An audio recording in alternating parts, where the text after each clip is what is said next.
todo lo que se pueda decir en contra de Jesús finalmente está condenado al fracaso. ¿Jesús nació en Navidad o en qué fecha como tal nació Jesús? Los primeros documentos que tenemos son a partir del año 110, 130, 170 y son documentos que se pueden considerar tempranos. Nosotros tenemos en el año 170 después de Cristo documentada la celebración de la Navidad entre las comunidades cristianas. Crecí con la creencia de que el arbolito de Navidad era pagano, sí, que era malo, pues. Porque la pregunta sería, ¿de dónde viene el arbolito de Navidad? Esa sería la pregunta. ¿Dónde surge? ¿En qué momento aparece el árbol de Navidad? Pues muy bien, para eso nos tenemos que ir a la Edad Media. Y dentro de la Edad Media nos tenemos que ir a Alemania.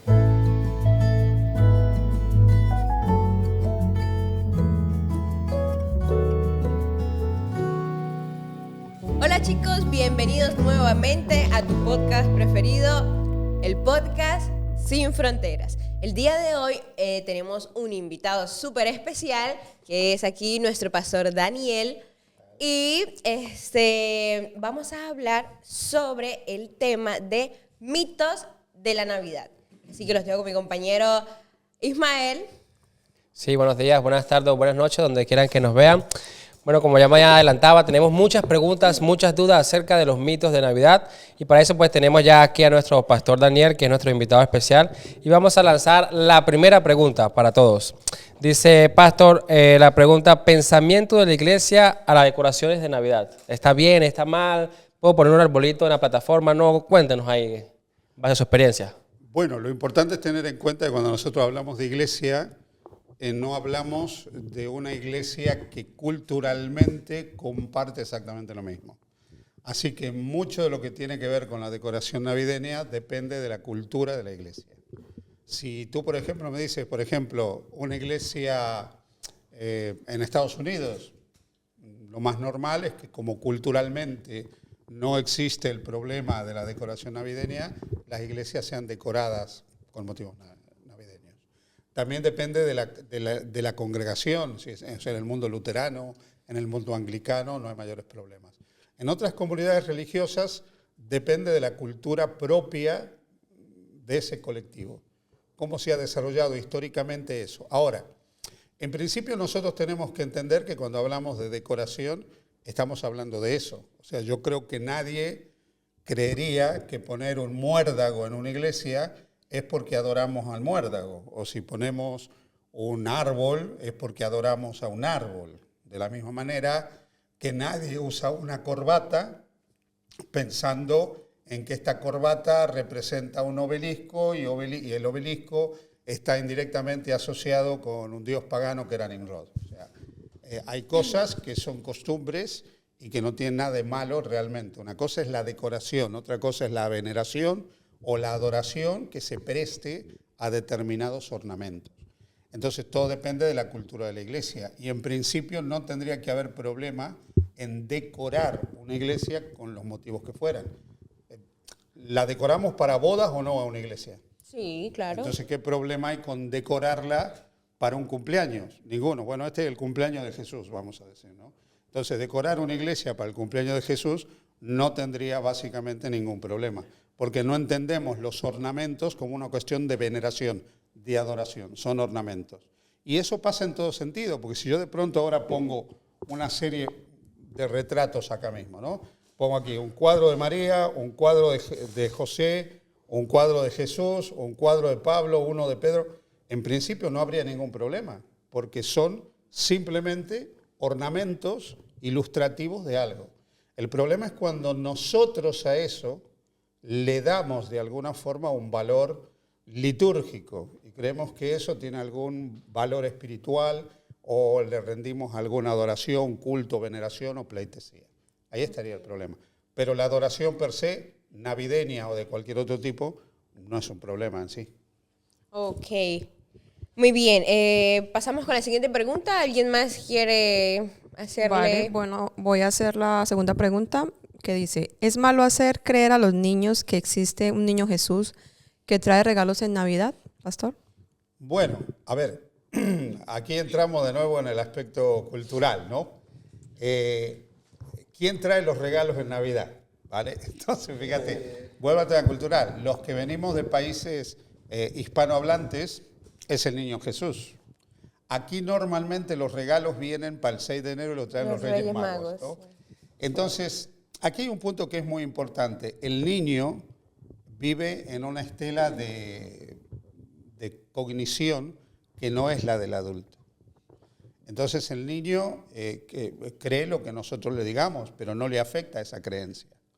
Entonces lo que yo diría es que a los niños no hay que quitarle la ilusión, no hay por qué hacer que un niño piense como un adulto, sienta como un adulto y crea como un adulto. Yo recuerdo cuando yo era pequeño, a mí me decían que el niño Jesús me iba a traer un regalo.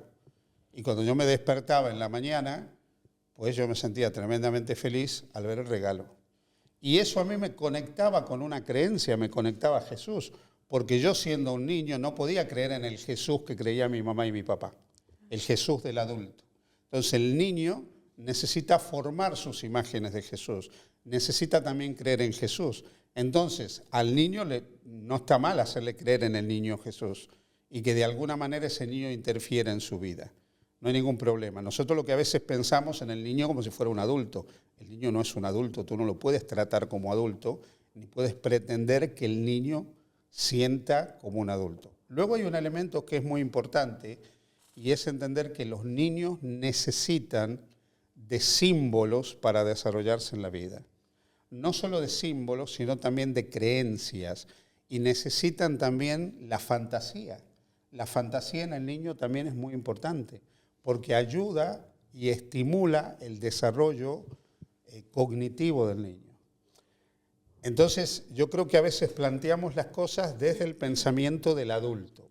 Y luego, otro problema que nosotros tenemos es que planteamos las cosas también desde el pensamiento del bien y del mal, ¿no? O incluso yendo un poco más allá de lo que es pecado o no pecado, ¿no? Entonces la pregunta sería, bueno, ¿es un pecado decirle al niño, a un niño que el niño Jesús le va a traer un regalo? ¿O es un pecado decir que los Reyes Magos le traen un regalo? Oye, no, eso no es un pecado en realidad. El pecado es otra cosa mucho más grave. No afecta para nada la estructura emocional del niño que yo le diga eso. Es más, yo creo que es mucho más crudo romper la ilusión y la fantasía en un niño que generarle ilusión y fantasía al niño.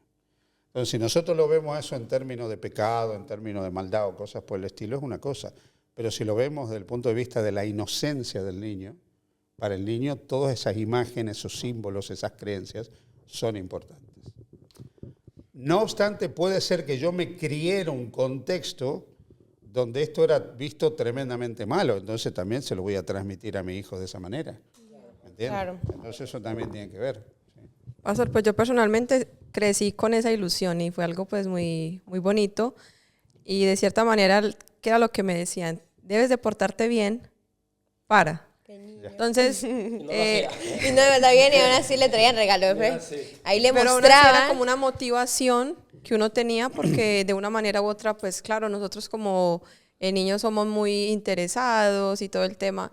Y entonces empezábamos, digamos, a portarnos bien pues por este beneficio que íbamos a tener de tener un regalo. Claro. Entonces claro. crecí con esa ilusión, lo digo porque dices que bueno, de cierta manera tenemos que tener como unos símbolos que podamos entender en esa etapa.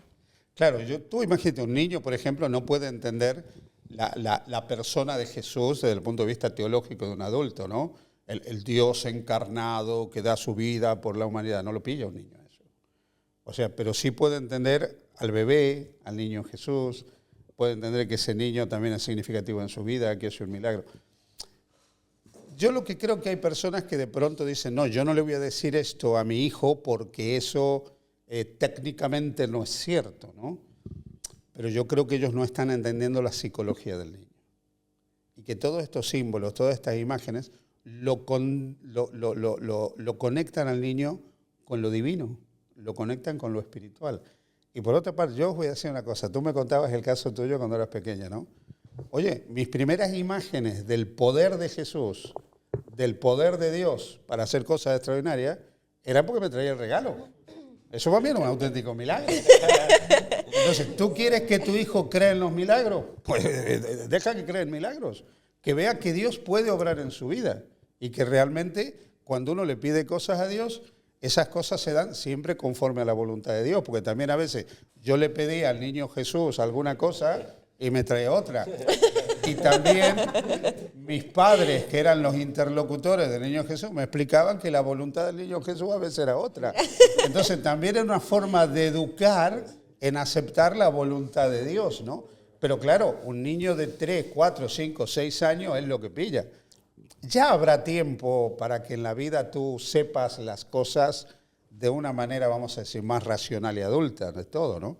Pero en ese momento es una manera extraordinaria para poder conectar al niño con Dios, con la divinidad y con el poder de la divinidad. Y por ejemplo, para una persona que tenga muy metido en la cabeza de que el niño Jesús es malo, la Navidad es pagana, ¿cómo se le puede inculcar a un niño esta identidad de que Dios hace milagros y creer en su nacimiento y todo, sin entrar como en controversia con esa ideología que tenga el padre, pues? Bueno, es un poco imposible, porque si tú ya partes del hecho de que la Navidad es pagana y todo lo que tiene que ver con la Navidad es pagano, tú tienes un problema. O sea, tú realmente no conoces el origen de la Navidad, no conoces históricamente lo que es la Navidad, y si tu percepción o tu información es que eso tiene que ver con el paganismo, pues estás con una idea equivocada. Entonces, primero habría que corregir la idea para que tú entiendas que los símbolos asociados a esa festividad no tienen nada que ver con el paganismo y por lo tanto no afectan la identidad cristiana, ni la tuya ni la de tu hijo. Al contrario, pueden potenciar tu relación con Dios y potencian tu conexión con valores espirituales. Entonces eso habría que modificarlo, cambiarlo. Vale, o sea, lo coloco desde el punto de vista porque, por ejemplo, yo creo que todos aquí pues nos trajeron regalos, o no sé, en Navidad pues. Y ver que un niño crezca sin esa ilusión de que diciembre es la época de regalos, estar con la familia y todo, es duro, pues. Por ejemplo, un niño triste, un niño como que un diciembre es cualquier fecha y no pueda, celebrar el nacimiento de Cristo, pues. Sí, o sea, a ver, el problema es que el niño se pierde algo que le va a ser muy, muy útil en la vida y que le va a dar mucha felicidad en la vida. O sea, no va a dejar de sentirse un poco raro, un poco discriminado. Y ya los padres le podrán decir, contarle la historia que quieran contarle, pero el niño de alguna manera eso lo va a afectar, ¿no? Claro. En ese sentido. Tampoco estamos hablando de algo trágico en el sentido, no es que el padre le está diciendo al niño, oye, que al niño si quiere matar a alguien hay que enseñarle a no matar, ¿no? O sea, eso es claro, ¿no? No estamos hablando de esto. No estamos hablando de principios fundamentales en la educación infantil. Estamos hablando de símbolos, de imágenes que en todo caso conectan a ese niño con realidades espirituales. Entonces, eso es una cosa que hay que tenerlo claro. Pero probablemente algunos de los problemas sean por lo que tú estás planteando, esa idea que algunos tienen, yo esto no, porque esto tiene un origen pagano, ¿no? Entonces, si se cree eso, hay que corregir el concepto. Ok. Y, por ejemplo, o sea, ya que John tocó lo del nacimiento de Cristo, ¿Jesús nació en Navidad o en qué fecha como tal nació Jesús? Bueno, a ver, la fecha del nacimiento de Jesús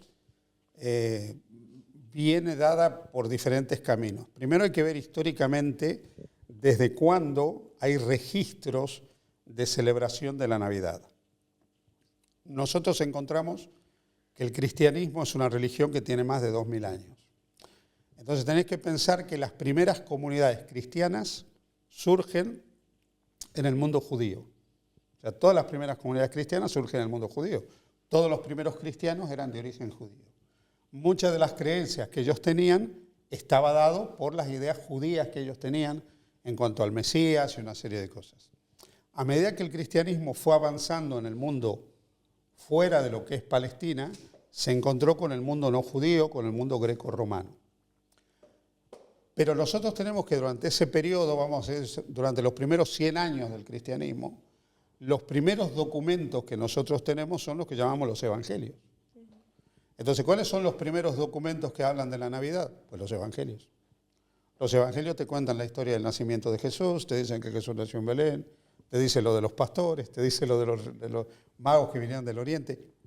O sea, todo eso ya está en los evangelios. O sea que los primeros cristianos, de los primeros décadas de historia del cristianismo, estaban familiarizados con esta información porque está en los evangelios. Ahora, la siguiente generación de cristianos, los primeros documentos que tenemos son a partir del año 110, 130, 170, y son documentos que se pueden considerar tempranos. Nosotros tenemos en el año 170 después de Cristo documentada la celebración de la Navidad entre las comunidades cristianas. Esto es una fecha muy temprana en lo que es historia, porque si Jesús, estamos hablando que 100 años después de la muerte de Cristo, poco más de 100 años después de la muerte de Cristo, ya se habla de conmemorar el nacimiento de Jesús como una festividad de la iglesia, de los cristianos, los que creían en Jesús. A partir de ese momento encuentras documentos del año 170, 200, 222, 300, 330, 370, documentos muy tempranos que atestiguan el origen de la Navidad y la práctica de la celebración de la Navidad en las primeras comunidades cristianas. En lo que no estaban muy de acuerdo los primeros cristianos era en el momento, en la fecha del nacimiento de Jesús. Siguiendo una antigua tradición judía que sostenía que la fecha de la muerte del Mesías tenía que ser coincidente con el momento posterior a su nacimiento. No sé si me entendéis. O sea, que si el Mesías moría, vamos a decir, un 1 de julio, ¿sí? Si el Mesías moría el 1 de julio, quiere decir que su nacimiento había sido 9 meses adelante. ¿Entendéis lo que os digo, no? Julio, agosto, septiembre, octubre, noviembre, diciembre, enero, febrero, marzo, abril. ¿Vale? Bueno, eso se llama la teoría del cálculo. Los primeros cristianos creían que Jesús murió un 25 de marzo. Ellos creían que el 14 de Aviv o Nisan del calendario judío del año 31 de la era cristiana coincidía con el 25 de marzo del calendario gregoriano. Y en consecuencia Jesús tendría que haber nacido un 25 de diciembre. ¿Me entendéis? Eso se llama la teoría del cálculo. Esa teoría es muy temprana porque es la teoría que aparece en los primeros manuscritos. En el 170, del 200 aparece eso. O sea, no aparece, y aunque se mantiene posteriormente, ya la encontramos en manuscritos tempranos. Lo otro que es interesante, también algunos daban, siguiendo el calendario juliano, la fecha para el nacimiento de Jesús el 6 de enero. De hecho, la Iglesia ortodoxa, la Iglesia católica ortodoxa, sigue celebrando el 6 de enero la Navidad. Pero es que el 6 de enero del calendario juliano, trasladado al calendario gregoriano, te da 25 de diciembre. Entonces, en principio, la fecha original se dio por la teoría del cálculo, siguiendo el pensamiento judío en cuanto a los orígenes, fecha de nacimiento y muerte del Mesías. Lo que sí no hay es algo asociado a un origen pagano de esto, porque a veces se ha hablado de festividades como el solsticio de verano o las Saturnalias y todo esto, pero es que estas festividades se celebraban en otras fechas.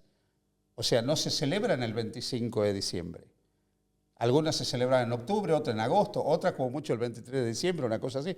Pero no hay asociada al 25 de diciembre esa festividad. Entonces, probablemente la fecha se empieza a fijar por el concepto de la teoría del cálculo que las primeras comunidades cristianas heredan de estas ideas del nacimiento y muerte del Mesías. Entonces ahí ya viene el origen del 25 de diciembre. Ahora bien, ¿nació Jesús el 25 de diciembre? Probablemente no. Pero es que en realidad no sabemos cuándo nació Jesús exactamente. ¿Cuál es la fecha exacta del nacimiento de Jesús?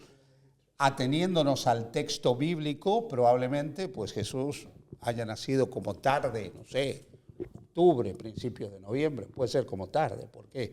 Porque los evangelios dicen que había pastores y que estaban ahí guardando las vigilias de la noche. ¿Verdad?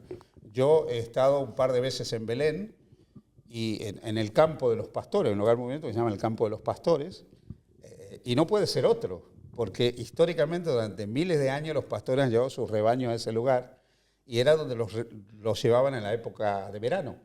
Y muy cerca de ahí hay cuevas. donde metían los apriscos de ovejas en la época de invierno, cuando ya empezaba a nevar. Pero cuidado también, que nevar podía ser también en enero o febrero. O sea, los pastores sacaban todavía sus rebaños en noviembre, quizás en diciembre, probablemente ya no dormían bajo la estrella, pero sí lo sacaban. Lo más probable es que Jesús no haya nacido más allá de alguna fecha de primeros de noviembre, del año -3, -4 antes de Cristo, ¿no? Porque ese es otro tema. Pero fecha, no. El 25 de diciembre viene dado por la teoría del cálculo, que viene por la herencia de la interpretación judía de la fecha de nacimiento y muerte del Mesías. Ok. Bueno, pues A mí me está dando un derrame cerebral aquí de tanta información. Pero estamos... No, pero está muy bueno, pastor, la verdad. ¿Pasamos a la otra o hay algún...? ¿tiene pregunta que Esta es la tercera. Dice, ¿existe algún fundamento bíblico que prohíba o respalde el uso del árbol de Navidad? Esta es un poco, porque aquí sí vemos que hay como más historia de que el árbol, de que hay muchos mitos ahí. Ajá. Muchos mitos, bueno. Sí, porque yo crecí con la creencia de que el arbolito de Navidad era pagano, sí, que era malo, pues. Bueno, a ver, ya si yo le llamo arbolito de Navidad, no puede ser pagano. Porque los paganos no celebraban la Navidad, ¿vale? O sea, ya empezamos, ese elemento es muy importante tenerlo en cuenta. Ahora, yo creo que aquí hay dos cosas, y quizás una tercera, pero bueno, hablemos de dos primero, a tener en cuenta. La primera tiene que ver con lo que es la mera ornamentación, qué es pagano y qué no es pagano. ¿Sí? Tú usas botas. Yo te veo con unas botas aquí. ¿Tú te crees que las botas las inventaron los cristianos? Que no había botas antes que haya cristianos. Las botas son paganas, ya existían antes que existe el cristianismo. Luego tú estás usando algo pagano, ¿ok? Yo uso una corbata, una corbata, la corbata también un origen pagano, puede haber un montón de cosas. O sea, cuando nosotros hablamos de origen pagano, que bueno, una cantidad de cosas que son de origen pagano, porque el mundo pagano tiene miles de años más que el mundo cristiano. Nosotros existimos hace 2000 años en el mundo, ¿vale? Pero que tenga un origen pagano no lo hace malo en sí. Las cosas paganas no tienen por qué ser malas, ¿vale? Entonces, en el mundo pagano había prácticas, no en todo el paganismo, ¿vale?, asociadas a que en los bosques habitaban los espíritus y había algunos árboles sagrados. Ya, por ejemplo, en la cultura germánica, ¿no? Ellos tenían un gran árbol sagrado que Carlomagno se encargó de acharlo y quemarlo hasta las raíces. Existían esas culturas. Ahora que haya existido el paganismo, no significa que la ornamentación te haga a ti pagano o te haga introducir una práctica pagana. Porque la pregunta sería, ¿de dónde viene el arbolito de Navidad? Esa sería la pregunta. ¿Dónde surge? ¿En qué momento aparece el árbol de Navidad? Pues muy bien. Para eso nos tenemos que ir a la Edad Media. Y dentro de la Edad Media nos tenemos que ir a Alemania. En Alemania, en el mes de diciembre, se celebraba, en la Edad Media, una festividad que era la festividad de Adán y Eva. ¿Sí? Era una manera de recordar la creación, la festividad de Adán y Eva. En esa fiesta se ornamentaban las calles, las casas, las iglesias con árboles, recordando el árbol de la ciencia del bien y del mal, el árbol del paraíso y cosas por el estilo. Cuando se produjo la reforma protestante del siglo XVI, Lutero empezó a tener la costumbre de introducir el árbol en la iglesia, colgarle lucecitas como un símbolo de Cristo, que es la luz del mundo, ponerle frutos como manzanitas o cosas que eran un símbolo, qué sé yo, de la providencia de Dios. Se entendía que las raíces del árbol eran un símbolo del Espíritu Santo que permite a los cristianos arraigarse en la vida espiritual, e incluso se asociaba la forma del pino, normalmente, a la Trinidad, Padre, Hijo y Espíritu Santo, ¿no? Entonces, la práctica del árbol de Navidad como tal no tiene nada que ver con el paganismo. Esto incluso empezó, en el caso de los que somos cristianos de comunidades protestantes, tiene que ver con el papá de la Reforma, que fue Martín Lutero. Sí, él fue el que implantó, Claro, o sea, entonces, el que empezó con él. Y luego está el tema. Una cosa, vuelvo a decir, es que nosotros tengamos un árbol y lo que puede representar, lo que nos recuerda, lo que evoca, y otra cosa es que uno le rinda culto, veneración. Pero es que vuelvo a decir lo mismo. Yo puedo tener una foto de mi madre ha muerto, ¿sí? Yo tengo una foto de mi madre en el despacho, de mi madre y de mi padre que están muertos. Ahora, porque yo tenga la foto, ¿eso me hace a mí idólatra? No. La foto me evoca, me trae un recuerdo, es un mensaje que me evoca a mi madre y a mi padre. Un árbol de Navidad lo que evoca en sus símbolos son determinadas cosas. La estrellita de Belén, la luz de Cristo en las lucecitas y todo eso, ¿no? O sea que el árbol surge, vamos a decir, de manera muy fuerte a partir de la Reforma del siglo XVI. Y es muy típico en el mundo protestante, ¿sí? El Belén, armar el Belén, eso sí es una tradición más católica, porque se hace por primera vez en el siglo XIII y la hace San Francisco de Asís. Es el primero en armar un Belén, ¿no? Y luego ambas tradiciones van convergiendo, ¿no? La práctica del arbolito, el Belén, recordando el nacimiento de Cristo y todo eso. Pero no tiene nada de origen pagano en ese sentido, ¿sí? Aunque es cierto que en el mundo pagano había relación con el mundo de los espíritus, los árboles y todo eso. Porque también estudiando algunos mitos y todo, según el árbol era referente a la eternidad, hacía como un énfasis a la eternidad. En el mundo pagano, o sea, en el bíblico, también como que representaba a la diosa Cera, a la diosa de la fertilidad. Y entonces como que esos son algunos mitos, como que se le ponían sus lazos, se le ponían sus cosas ahí de colores como para así que las mujeres pudiesen tener buena fertilidad y todo. Sí, indudablemente. Y puede haber habido muchas otras prácticas en el mundo pagano que luego nosotros los cristianos tenemos cosas que son semejantes. Los paganos también bautizaban. Y sin embargo nosotros no consideramos el bautismo como pagano. O sea, en algunas comunidades paganas existía esta forma de lavamiento ritual como una señal de purificación o de iniciación, y no por eso nosotros consideramos que el bautismo tenga algo de pagano. O sea, el tema es de qué manera dentro del cristianismo, a través de lo que es el mensaje del Evangelio, ese signo, esa señal o esa costumbre está asociado a lo que es el mensaje del Evangelio, ¿no? Entonces, vuelvo a decir, dentro del mundo pagano ha habido y hay prácticas que pueden ser parecidas, semejantes, iguales a lo que hay dentro del cristianismo. Pero no quiere decir que nosotros las hemos hecho, las hemos visto, las hemos practicado, porque las hemos tomado de ellos. ¿Me entiendes lo que te digo, no? O sea, yo creo que ahí está el problema. Y la pregunta es, ¿cuándo empieza esto?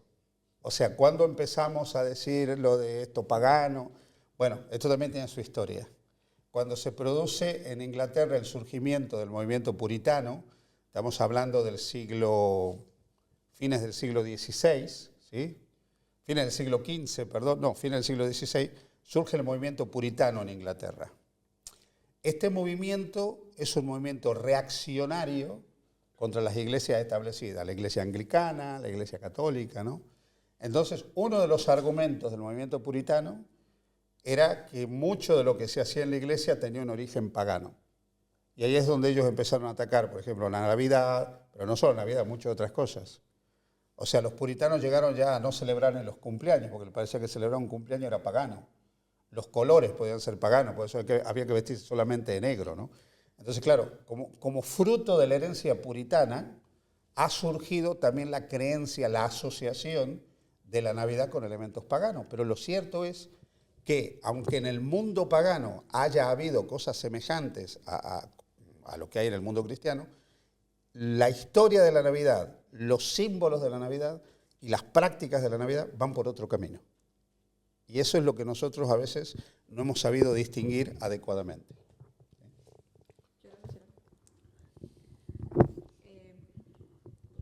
Precisamente, pastor, lo que acabas de decir, ¿no?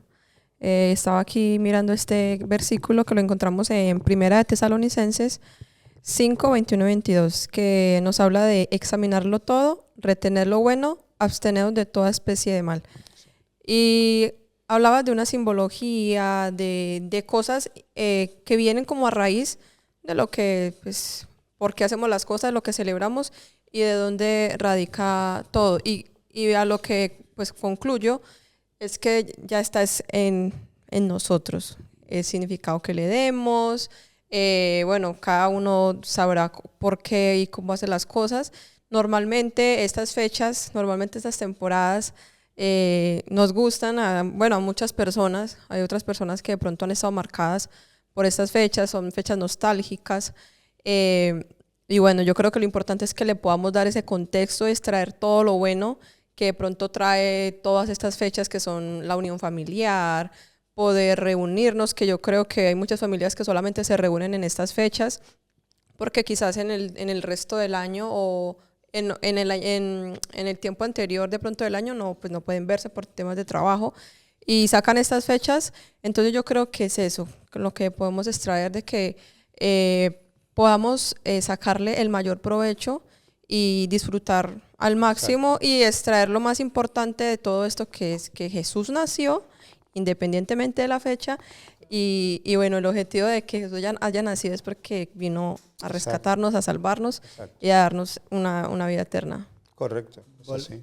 Pues para mí también, o sea, como un punto más reflexivo, es que a veces por desinformación nosotros, o sea, tildamos de malo algunas cosas, pues. Y creo que en la iglesia pasa mucho, pues, de que a veces la Biblia no lo valida, pero nosotros tenemos las creencias de que ciertas prácticas son malas. Entonces sería bueno que antes de tildar algo de malo, podamos siempre buscar sus orígenes, pues. Claro. Sí, a veces las fuentes, es importante ir a las fuentes más primarias y las más antiguas. Mira, me está haciendo acordar de algo que me llama la atención. Una de las primeras menciones que hay a la utilización de un pino con fines didácticos data del siglo VIII, o sea, estamos hablando del año 700, cuando se está llevando la evangelización, la predicación del mensaje de Cristo a tribus nórdicas, que en esa época no eran cristianas. Entonces Bonifacio, que era un predicador, que luego lo llamaron San Bonifacio, pero era un predicador, un evangelista, alguien que llevaba la palabra de Dios, él utilizó el pino como algo que le permitió enseñarle a los paganos la Trinidad. Justamente lo utilizó al pino para mostrar este concepto: Padre, Hijo y Espíritu Santo, tres personas distintas y un solo Dios verdadero, como hay en el pino, ¿sí? Y eso sí hizo que en el cristianismo nórdico el pino de alguna manera les recordara los orígenes cristianos de sus creencias, porque fue un elemento que utilizó Bonifacio para evangelizar a esas comunidades. En el caso, bueno, el caso de muchos países que no tienen cultura, ya es el caso también. Hay países que no celebran la Navidad, no se encienden las luces, todo difiere. Ya sabemos que la historia pues habla, porque en el caso de mi país, muchos hermanos cuando tocan el tema de la Navidad, pues muchos lo llevan muy bien, pero otros pero depende del país, porque en Venezuela la Navidad empieza en octubre, según Mauro. Sí, en Venezuela comienza en octubre. En el caso, dura 3 meses. El caso de Cuba es que desde hace unos años para acá, como que se comenzó a abrir un poco más el espacio al tema de la Navidad y todo, pero siempre se recordó, siempre se hace el 25 como toda su actividad, sí. Pero... Bueno, digamos que en los países donde ha imperado regímenes ateos, o sea, que han fomentado el ateísmo, la Navidad ha pasado desapercibida. Mira, viene a mí a la memoria un relato que pasó en la antigua Unión Soviética. Ya sabéis que la URSS existió desde 1920 hasta 1990 y durante esos años fue un país oficialmente ateo. O sea, de hecho el ateísmo se enseñaba como en la universidad, ateísmo 1, ateísmo 2, ateísmo 3, ¿no? Y yo una vez leí un relato de que un grupo del Partido Comunista iba por los pueblos, ¿no? Entonces iba dando clases de ateísmo. Entonces llegaron a una aldea, reunieron a toda la gente, y un día, otro día, clases de ateísmo, hasta que finalmente vienen un día y le dicen a todos los que estaban reunidos en la plaza, bueno, ya les ha quedado claro que Dios no existe, ¿no? O sea, después de todo lo que hemos dicho, les ha quedado claro, ¿no? Y entonces una anciana de ahí del pueblo levanta la mano y dice, queremos que venga nuestro pope. O sea, el pope era el sacerdote, el cura del pueblo, ¿no? Que venga nuestro pope, el pope andaba escondido de los comunistas, ¿viste? Porque si no, se lo cargaban al cura, claro. Entonces, que venga nuestro pope. Así que bueno, salieron a buscar al pope, no lo encontraban por ninguna parte porque el pobre andaba escondidísimo, hasta que finalmente dan con él. El muerto de miedo lo llevan a la plaza y entonces los del Partido Comunista le dicen que ellos habían estado enseñando que Dios no existe, que Dios era una mentira, que esto, que lo otro, ¿no? Y le dicen, ¿qué tienes que decir a esto? ¿Sí? Y coincidía que era domingo de Pascua, ¿no? Domingo de Resurrección del calendario católico ortodoxo o católico romano, domingo de Pascua. Y entonces él simplemente utilizó una expresión litúrgica muy antigua también en el cristianismo, y mirando a toda la congregación, a todos los que están ahí en la plaza, les dijo, se lo dijo en ruso, yo no hablo ruso, les dijo, el Señor ha resucitado. Ay. Y todo el grupo contestó a una, verdaderamente ha resucitado, felices Pascuas. Y empezaron a abrazarse todos en la plaza. Todo lo que se pueda decir en contra de Jesús finalmente está condenado al fracaso. Porque la persona y la obra de Jesús tienen un magnetismo arrollador en la historia de la humanidad, ¿no? Entonces, me viene esto a la mente por lo que tú decías, hay países donde como que se ha suprimido la historia de Jesús, ¿no? Pero finalmente, mira, cuando el muro de Berlín cayó y se abrieron las puertas de Europa del Este, pues ahí se encontró que las iglesias seguían vivas, seguían activas, los creyentes estaban a pesar de décadas de persecución y de martirio, ¿no? Porque no se puede destruir a Dios ni su presencia. Pastor, ya para ir cerrando este capítulo que ha sido bastante interesante, nos gustaría que dejara un mensaje a la iglesia, un mensaje a las personas que ven los videos, un mensaje a todos. ¿Qué podemos hacer? O sea, ¿qué ventaja le podemos sacar nosotros a diciembre, a estas fechas, a recordar el nacimiento de Jesús, a recordar que como usted mismo lo explicó, no sabemos cuándo fue, pero es un buen momento para aprovecharlo. Y para los que se preguntan por qué estamos aquí detrás de, qué es esto que está detrás de nosotros, es porque hoy hay un programa especial en la tarde, justo para celebrar el nacimiento de Jesús y que nuestra mente quede no el hecho de que estamos celebrando una fecha, sino que estamos celebrando que vino alguien a morir por nosotros. ¿Qué mensaje le podría usted dejar a todos? Mira, yo creo que si algo nos puede ayudar a que este tiempo, este momento sea significativo en nuestra vida, tiene que ver justamente con algo asociado al momento de la venida de Jesús a este mundo.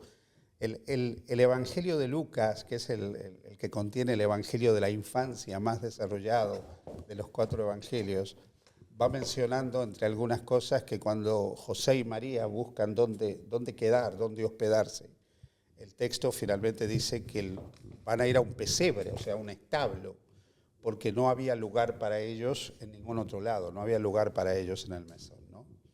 Finalmente Jesús no encontró lugar en ninguna parte y tuvo que nacer en un establo. Yo creo que la Navidad, a mí, si yo le quiero sacar provecho o partido a estas fechas, sería bueno recordar que lo importante es permitir que Jesús nazca en mi vida, nazca en mi corazón, que Él pueda encontrar un lugar en mi corazón, un lugar en mi mente, un lugar en mi existencia, ¿no? Finalmente, Jesús me está buscando, pero probablemente pasa delante mío y no encuentra lugar donde morar.